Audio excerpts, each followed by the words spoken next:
오늘은 비트코인 90K 패닉의 끝에서 시작된 희망 회복, 지난 24시간 동안 비트코인 시장에서 무슨 일이 있었는지, 뉴스, ETF 데이터, 온체인, 커뮤니티 흐름까지 한 번에 정리해 보겠습니다. 먼저 시장 전체 그림부터 볼게요. 가격은 88K까지 내려갔다가 9,500 근처까지 다시 안착했습니다. 하루 기준으로 보면 마이너스 0.5% 정도. 하지만 고점 대비로는 30% 조정받은 뒤 간신히 회복을 시도하고 있는 구간이죠. 거래량은 350억 달러. 평소 대비 확 튀어오른 폭발적인 거래량이죠.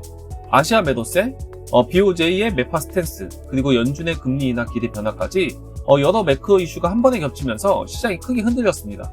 무엇보다 시장을 얼어붙게 만든 건 사상 최대 규모 35억 달러 ETF 자금 유출이죠. 그래서 오늘 우리가 던질 질문은 하나입니다. 이 90K 안착, 진짜 희망 회복의 시작일까? 아니면 단순한 숨 고르기일까? 먼저 시장의 패닉으로 몰아넣은 두 가지 역풍부터 정리해 볼게요. 비트코인 현물 ETF에서 한 번에 35억 달러가 빠져나갔습니다. ETF 역사상 최대 규모 순유출이었고 이 수치는 그대로 시장 심리에 찍혔어요. 기관마저 나간다. ETF 붐은 끝난 거 아니냐? 이런 이야기들이 X의 텔레그램을 타고 퍼지면서 투자 심리의 극도의 공포 단계로 밀려 내려갔어요. 두 번째 충격은 마이크로스트래티지였습니다. 마이크로스트래티지가 보유한 BTC의 가치는 약 55.9비 달러. 그런데 회사 시가총액은 45.7비 달러 수준까지 밀렸어요. 보유자산 가치보다 회사 가치가 더 높게 평가되는 일종의 신뢰 붕괴의 신호가 읽힌 거죠. 비트코인 최대 보유 기업조차 시장에서 디스카운트 받는다면 이거 정말 정상인가? 이 장면이 겹치면서 혹시 마이크로스트래티지가 BTC에 팔 수 있는 거 아니냐는 공포까지 번졌습니다. 여기서 일본 BOJ의 매파 스탠스, 글로벌 유동성 축소 우려까지 겹치면서 거시경제 쪽 그림도 완전히 우호적이지 않은 상황이었죠. 그런데 여기서 중요한 장면이 하나 나옵니다. 소매 투자자들이 공포에 팔 때 기관 투자자들은 조용히 매수를 시작했다. 35억 달러 유출, 마이크로스트래티지 쇼크가 터졌던 바로 그 구간에서 포모성 10억 달러 규모 매수가 잡힙니다. 이건 단기 트레이더가 아니라 기관, 큰 손들이 공포 속에서 죽기 시작했다는 신호를 볼 수 있어요. 이 반전 드라마에서 새롭게 등장한 이름들이 눈에 띕니다. 하버드 대학 기금이 4억 4,300만 달러 규모의 비트코인 노출을 보유하고 있다는 소식이 확인됐습니다. 세계 최고의 학술기관이 비트코인을 장기 자산으로 인정하고 포트폴리오에 담았다는 의미죠. 단순히 한 개인이 나 비트코인 샀다가 아니라 세계 최고 수준의 자본, 두뇌가 모인 기구가 공식적으로 BTC 장기 보유 자산을 취급한다는 점에서 상징성이 굉장히 큽니다. 또 하나는 아메리칸 비트코인이라는 이름의 플레이어입니다. 보유가 4,367BTC, 대략 4,300만 달러. 에릭 트럼프의 배킹을 등에 업고 친 비트코인 기업이라는 서사를 가지고 움직이는 곳이죠. 정치, 기업, 크립토가 조금씩 서로 깨어지기 시작하는 그림이라고 볼 수 있습니다. 이번 24시간은 월가 빅플레이어들의 스탠스가 정식으로 바뀌어가는 장면도 보여줍니다. JP모건은 비트코인 장기 목표가를 170K까지 열어두고 있습니다. 단기적으로는 조정 구간이지만 장기 시나리오에서는 이번 사이클 상단이 17만 달러까지 갈 수 있다는 그들의 기본 관점을 유지하고 있다는 거죠. 뱅크 오브 아메리카는 아예 리포트에서 암호화폐 추천을 명시했습니다. 우리는 이제 고객 자산 배분에서 암호화폐를 하나의 정식 옵션으로 본다. 이 메시지가 중요한 이유는 수많은 연금 자산가 고객들이 뱅크 오브 아메리카가 괜찮다는데 라는 이유로 BTC ETF를 접근할 명분을 얻었기 때문이에요. 그리고 하이라이트는 뱅가드입니다. 운용자산 11조 달러, 성격은 극도로 보수적인 장기 투자 자금.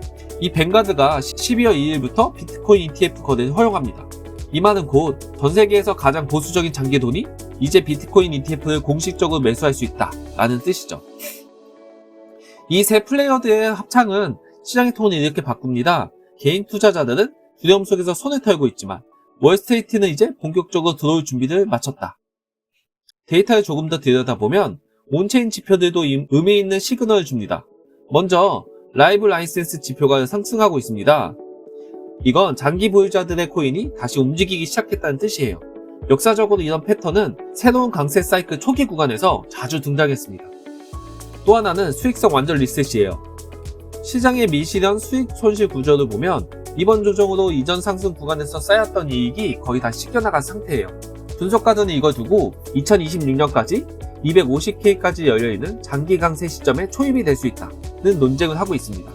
물론 확정은 아니지만 온체인 데이터만 놓고 보면 고점 근처에서 터지는 피로감 구조라기보다는 새 사이클 준비하는 재정비에 가깝다는 해석에 힘을 얻고 있죠.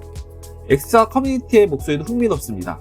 한쪽에서는 Like if you fold the deep, 누구도 65만 BTC를 쌓을 순 없다. 암호화폐 역사를 이해하면 지금이 보상의 구간이라는 걸 안다.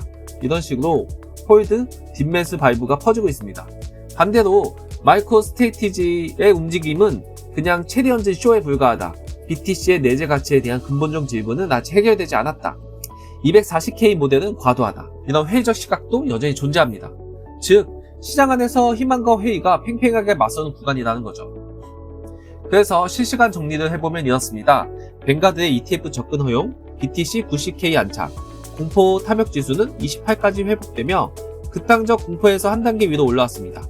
마이크로 스트레티지발 공포는 일단 첫 번째 라운드는 끝난 상태고 시장에서 뱅크 오브 아메리카 말했던 그 기간 러브콜이 실제로 현실화되느냐 지켜보는 구간입니다. 지금 시장을 저울로 표현하면 이렇습니다. 왼쪽 역풍에는 기록적 ETF 유출, 마이크로 스트레티지, MAV 역전 공포, 극단적 공포 심리. 오른쪽 순풍에는 하버드, JP모건 등 기관급 플레이어들의 진입, 뱅가드가 연 11조 달러 자금을 위해 문 연 사건, 온체인 데이터가 보여주는 강세장 초기 신호. 저울은 아직 완전히 오른쪽으로 기운 건 아니지만 분명히 역풍은 약해지고 순풍은 강해지고 있는 방향으로 움직이고 있습니다. 마지막으로 앞으로 우리가 체크해야 할 세 가지 체크 포인트를 정리하고 마무리하겠습니다. 가격 저항 95K, JP모건이 언급하는 중요한 저항 구간, 이 라인을 강하게 돌파, 안착한다면 이번 조정이 끝나고 새로운 랠리 구간에 진입했다는 신호가 될 수 있습니다. 핵심 데이터 ETF 플로우, 앞으로도 ETF에서 돈이 빠져나가는지 아니면 다시 들어오기 시작하는지가 가장 중요한 데이터입니다. 특히 뱅가드 플랫폼 내 유입 규모는 완전히 새로운 변수가 될 수 있어요. 결정적 날짜 12월 2일 이후 뱅가드 ETF 접근 허용 이후 실제로 어느 정도 자금이 들어오는지, 그리고 같은 시기에 예정된 매크로 이벤트들이 어떤 방향으로 작용하는지가 이번 사이클 D-Day가 될 가능성이 큽니다. 슬라이드 마지막 문장은 이렇게 끝납니다. 홀더들은 인내가 승리한다는 믿음으로 95K 돌파에 베팅하고 있다. 오늘은 비트코인 90K 패닉의 끝에서 시작된 희망 회복이라는 주제로 35억 달러 ETF 유출과 마이크로 스트레티지의 공포, 그 와중에 들어온 하버드, 월스트리트, 뱅가드의 매수, 온체인 데이터 커뮤니티 심리, 그리고 앞으로 우리가 봐야 할 세 가지 이정표까지 함께 정리해봤습니다. 여러분 지금 이 구간을 새로운 랠리 출발선으로 보시는지 아니면 한 번 더 흔들릴 수 있는 변동성 구간으로 보시는지 각자의 시각을 댓글로 남겨주시면 다음 비트코인 브리핑에서 여러분의 의견도 함께 담아보겠습니다. 지금까지 화이트페이퍼였습니다. 시청해주셔서 감사합니다.